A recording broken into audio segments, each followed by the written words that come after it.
Chip Patterson, I can't imagine you don't have Duke advancing in the first round. No, Duke Blue Devils. Let's go. Yeah, I'm not going to ask anybody else that question. Feel free to have the courage to raise your hand and object if you want to. Mississippi State and Baylor. This is an interesting one where I have watched enough of Baylor to say doesn't really feel like they're a super great team, in my opinion. Zach, where are we at in Mississippi State, Baylor? This is one of the ones I'm not one to follow line moves in particular, but NCAA tournament, when they first come out, that's when you're going to have numbers that are off. And this was one of the biggest line flips of the tournament so far. So I'm going to go with the line move on Baylor's side. Oh, interesting. I wasn't aware of the line move. Tom Casale, where are you at on this one? Yeah, listen, these are two teams I haven't liked all season. I kind of flipped a coin here, but I agree with Zach that it was interesting that it was a short number and it flipped right away. So I'll lean Baylor. Okay. Mike, are we going with the line movement?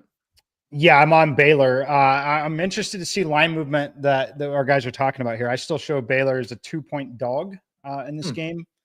Yeah, for me, is the WTF special of the entire first round where the wrong team is favored. So yeah, Baylor should be favored here. Okay, fair enough. Chip Patterson. Yeah, Mississippi State, Chris Jan's teams that aren't good at playing defense. It was kind of an identity crisis right there. So I don't know. Baylor's not good defensively either. This one could get a little bit wacky. I'll agree with the guys and take the Bears. All right. Baylor's going to advance there. Oregon versus Liberty. Fiesta Bowl. Yeah, very interesting. Another 5-12 matchup. Speaking of the football reference, Chip, we'll start with you. Yeah, I'll go Ducks. Dana Altman's a boss when it comes to tournament games, and I think that Oregon ends up winning here. Mike? Yeah, Oregon for me. Tom? Yep, Oregon. Zach, any argument for Liberty here? Keep her going. Oregon Ducks. All right. Let's go Arizona and Akron. This one feels like it could probably start with you. This is tougher than yeah. This is a tough one here for the 4 and 13s. I think it's the toughest one because Akron, the way they got in, coming back from 18 points down, there might be something special with that team. In Arizona, another team like Michigan, so many ups and downs this year. You don't know what you're going to get from them on a game-to-game basis. But for the sake of the matchup, let's move on with Arizona. Tom? Yeah, I actually took Akron in my bracket only because of the talent that they have as a mid-major team with those two guards. Now, this is going to be a track meet. Arizona might beat them 92-78, but I do think Akron has a shot in this game. But I'll go with Arizona for the bracket. All right, we're going with Arizona. That's 2. Mike, you want to make it a majority? Yeah, it's a majority. And I'll say we talked about this in the Discord last night with Tom. I did like Akron at 15.5 where they opened. We told everybody it was going to move. It has moved to 13.5. I could see it going down to 12.5. I would lean Akron covering the spread, but it's almost like some of those Kansas City Chiefs games, like Arizona and Kansas City here in this spot. There's no doubt on the outcome of the game to me. Arizona's going to win the game somehow, some way. Wouldn't shock me if they don't cover spreads this game and the rest of the route in the tournament. Britton Preston says, I like Akron. Chip, do you like Akron to upset Arizona? No, not straight up. Okay. John Gross got a good squad, but I don't think the Zips are going to be able to handle not only do we have Caleb Love's potential, if he's going to shoot it 30 times, what happens if he hits like 10 or 11 of them? But you also have VCU, their big man down low, who really emerged over the second half of the season. I think he plays a role in a Wildcats win. All right. Mr. Big says Akron is too small to be successful. Very interesting comment from Mr. Big. BYU VCU, I think, is an interesting matchup. I've heard a lot of people saying, hey, they like VCU in this one. Mike, it looks like you think this is an interesting matchup as well. I love BYU, by the way, just in general this year. But is this a tough matchup for them? Who do you have advancing in this one? It's a tough matchup. It's an interesting one. VCU is legit defensively, and they play with the tempo that can really put them in a pretty good spot. They're very good at the free throw line. Also, BYU is not so good at the free throw line. I honestly it wouldn't shock me if BYU just figured out a way to score 85 plus points in this game and go away. But I personally think there's a scenario where this game is played in the low 60s and it's a final bucket that decides it. Yeah, this seems like a bad draw for both of these teams. Tom, what do you like in this one? Yeah, I took VCU. I thought BYU got maybe the worst draw of the first round. You look at them, they turn the ball over, VCU turns you over. VCU shoots threes, BYU doesn't guard the three-point line well. BYU shoots threes, VCU is one of the best perimeter defenses in college basketball. So I just think for me, the matchups go to VCU, and I think they're a little undervalued in this tournament, so I went with them to win. Zach?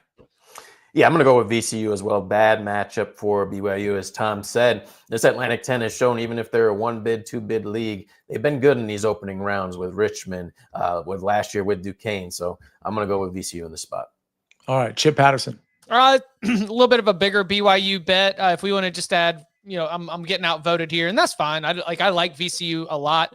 I personally chose BYU, and if you want one last piece that maybe is that last vibes related tilt of it, don't forget we are playing at altitude in Denver. That is going to be a little bit more of an adjustment for our boys from Richmond than it will be for the Cougars from Provo. Correct me if I'm wrong, but are we at 2-2 then? On two of you had BYU, two of you had VCU, if memory serves. Mike, what was your call? Was it VCU? I didn't actually give one. I was too interested in breaking it down. I was on the VCU side, but 3-1. It's 3-1. Okay, gotcha. All right, VCU advances. Wisconsin, Montana. This looks to be, 3 versus 14. A lot of people like Wisconsin this year. Chip, are we advancing Wisconsin? Yeah, we're advancing Wisconsin. We, on the Cover 3 podcast earlier today, we played out the entire bracket if their football teams were playing. And we actually took the FCS Power Montana with an upset over the flailing Wisconsin team under Luke Fickell. But that was in football. In basketball, I'll take the Badgers. All right, Mike McClure. Badgers. Tom? Wisconsin. All right. And Zach, I can't imagine it's just Wisconsin for you as well. Yeah, Wisconsin. Big Sky's been a no-show in the tournament. All right, Zach, we'll start with you. Interesting matchup here. St. Mary's as a 7 seed versus Vanderbilt, the 10 seed. Zach, who do you like to advance? I'm going to go with St. Mary's here. I know SEC so strong with 14 teams in the tournament, but I think St. Mary's was underseeded. They are a good team, maybe the best Gales team over the last handful of years. Tom Casale, you've been paying a lot of attention to this Gonzaga team for reasons that you had betting-wise pre-season. You were also just by default paying attention to this St. Mary's team. How good are they, and do you expect them to beat Vanderbilt? Well, I don't have a strong opinion on this game, but one of the reasons St. Mary's defeated Gonzaga twice is because of their transition defense. They made Gonzaga play in the half court, and the Zags struggle to shoot from the three. So I think that's going to be important here. Can they get back and defend against Vanderbilt, who wants to run? I lean St. Mary's. Okay, Mike McClure. St. Mary's. Chip? St. Mary's defensively really let it slide over the last month or so. Teams were just able to get whatever they wanted against the Commodores. And I think that while we think about St. Mary's defense, offensively, they are very crisp. And that's where I think they just get a lot of good shots, a lot of good looks, and Gales end up winning. All right, we got St. Mary's advancing, and then we got Bama Robert Morris. I don't think we need to spend a lot of time here. Hand up if you like Robert Morris to advance. I can't imagine I'm going to be seeing anything here. Again, on the betting show, if one of you like this against the spread, we can talk about it tomorrow. But right now, we're just doing the bracket. Okay, so we've got Alabama versus St. Mary's here. Let's scroll back up and get this region finished out, and then we'll do the Midwest, which, again, you all have already voted and done a lot of that bracket. Duke versus Baylor. Does anybody like Baylor in this matchup? I really don't. Mike McClure, your thoughts here? Nope. Duke. Okay. Anybody? Do we need to waste time on this? Just seems like a very easy path for Duke through 2 rounds. This is one of those, like Chip said, with Texas Tech. You've got to wait and see on Duke's stats. Not necessarily Cooper Flagg, but Malik Brown. He needs to be available in this game against Baylor's bigs. If he's not, do you think Baylor has a chance in this game? Oh, yeah, definitely. They would have a chance against Duke if they don't have Malik Brown on the court. Tom, do you agree if Malik Brown isn't playing in round 2 that Baylor has a very solid chance to beat Duke? Well, it's interesting that Zack mentioned that, because when Brown got injured I was like, wow, Brown's out. That's going to be big. But then Cooper Flagg got hurt. So it kind of overshadowed, everything. But I don't know. Baylor just hasn't defended well enough for me in the interior to beat Duke, but I do think that injury could be interesting as Duke moves on. All right, let's go back to the bracket here. We've got Duke moving on. Oh, Oregon and Arizona. Mike McClure, I'll start with you. What do you like in this one in terms of the team to advance? I'll be on Arizona here. I think it'll be tight, but I like Arizona. Chip. I got the Ducks. Okay, 1-1. Zack, Cimini. This is a very tight one. I would have to assess this once it actually got closer, but right now let's go with Oregon. And Tom. Yeah, this is a toss-up for me. I'll just lean Oregon because they're an experienced team, and Altman has shown he can do some damage when he has an experienced team. If it had been a tie, I would have broken the tie, by the way. But it was 3-1 Oregon, so we're advancing them. Let's scroll down and see what we got next. I believe it's VCU in Wisconsin. All right, interesting. Zack, Cimini, who do we have advancing here? I'll go with the Badgers. Okay, Badgers. Tom?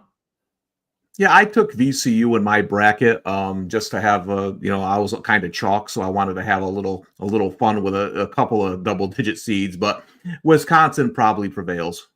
Okay, Mike, are we trying to make a play, a big, huge game theory play on VCU, or are we passing? I'm passing there. I think that if you get them over BYU, it's good enough in the first round, but yeah, Wisconsin for me. Chip, also for you? Yeah, I'll take that too. Okay, so we've got Wisconsin moving on now. St. Mary's in Alabama. Alabama. Yeah. Alabama. I think that's right. Mike McClure, is it Alabama for you?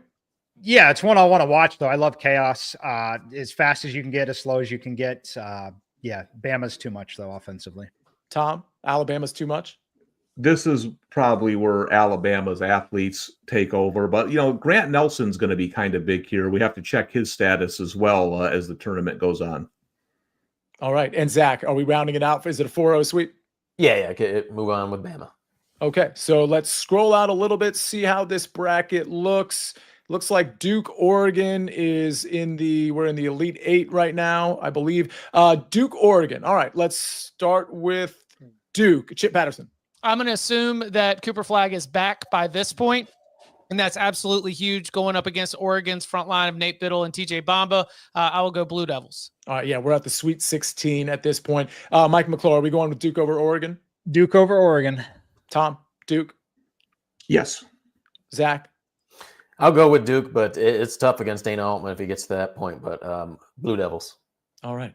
Let's go down the board to... What is it? Alabama and Wisconsin. Oh, a 2 versus a 3. Zack, who do we have? Oh, man. The over. Yeah, there you go. But to advance, I don't know if Alabama's going to be able to defend Tanji in this game, in that matchup. Let's go with Wisconsin. Tom?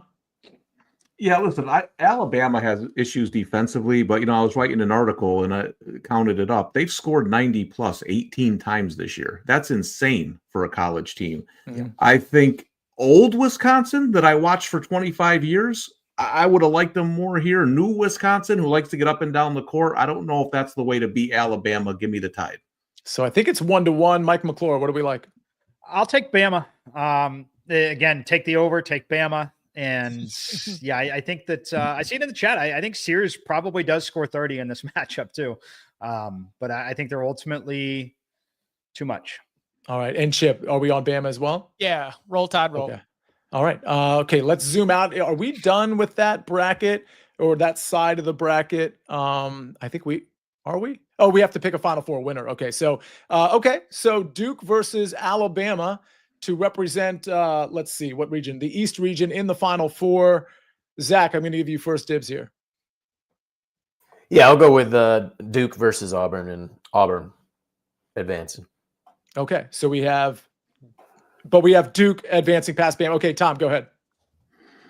Yeah, listen, if you ever read or listen to my analysis, I almost never mention players. I don't think players matter that much in college basketball. There's the few exceptions, and Duke has one of them. And I just feel like if he's healthy, he's going to find a way to win some of these games later in the tournament because he's such a special, unique college player. So give me Duke. All right. Mike McClure? Give me Duke and give me the over half of a basketball dribbled off of Cooper Flagg's foot in the final minutes. But they'll still figure out a way to win. Yeah, it's funny. Chip